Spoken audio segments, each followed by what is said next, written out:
ఓం నారాయణ ఆదినారాయణ.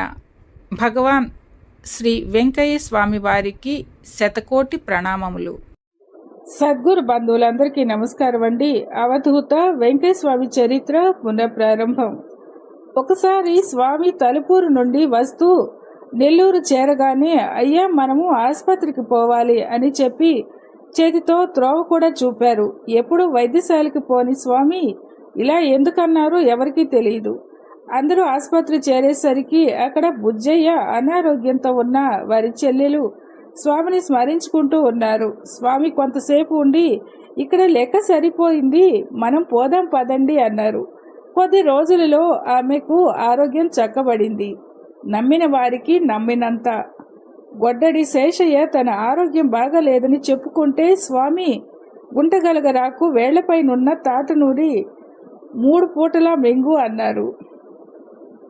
అతడు మింగబోతూ దీనికి తగ్గుతుందా అని అనుమానిస్తూనే మింగాడు.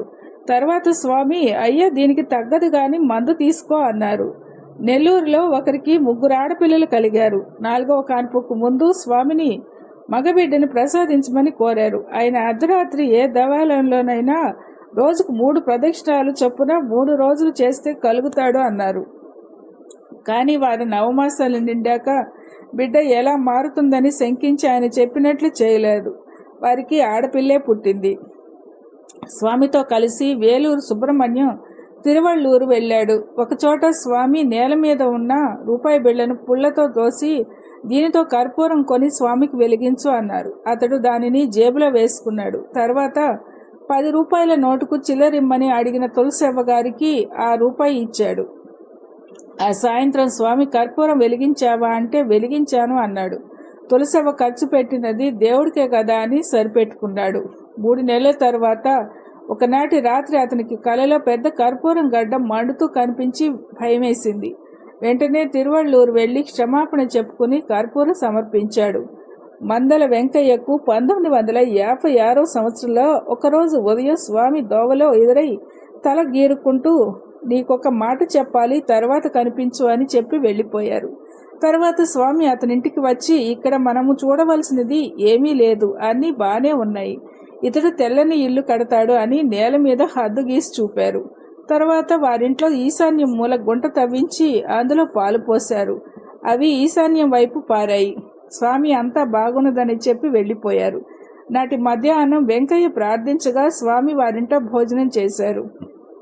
కొన్నాళ్లకు అతడు పొలం కొనడమే కాక మిద్దె ఇల్లు కూడా కట్టుకున్నాడు.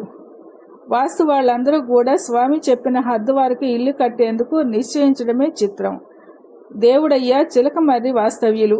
బీదవాడైనా స్వామి బృందం అంతటికీ ఆతిథ్యం ఇచ్చేవాడు. స్వామి ఒకనాడు రాగి అంబలు కాయించి అతని ఇంట్లో ఈశాన్య దిశలో గజం లోతులో పూడిపించారు. నాటి నుండి వారి ఇంట్లో సిరి సంపదలకు దాన ధర్మాలకు కొదవలేదు.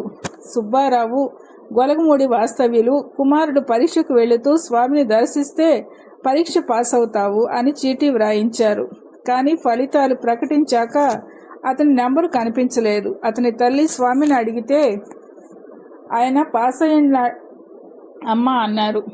మార్కుల జాబితాలో అతడు పాస్ అయినాడని వ్రాశారు. పి బోడయ్య టైఫాయిడ్తో చిత్తూరు గవర్నమెంట్ ఆసుపత్రిలో ఉన్నాడు. అతని రక్తం మార్చినదే బ్రతకడని కనుక రాయవేలూరు వెళ్ళమని చెప్పారు. అందుకు అతనికి శక్తి లేనందున తనను రక్షించమని స్వామిని కన్నీటితో ప్రార్థించాడు.